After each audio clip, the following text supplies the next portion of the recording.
Hey everyone, welcome back to the channel. And if you love tech unboxings and simple tips, you are in the right place. Getting the we couldn't create an account for you error on Instagram? Don't worry, here are some quick fixes. Firstly, switch your internet connection. Try using mobile data instead of Wi Fi or vice versa. Second, open the Play Store app. Now at the bottom, tap on the search icon and search for Instagram and update it. After this, go back to the home page.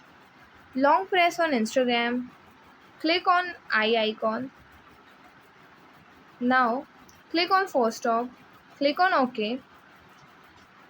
Now tap on storage and cache and tap on clear storage, tap on delete, and after this open Instagram again and try creating the account.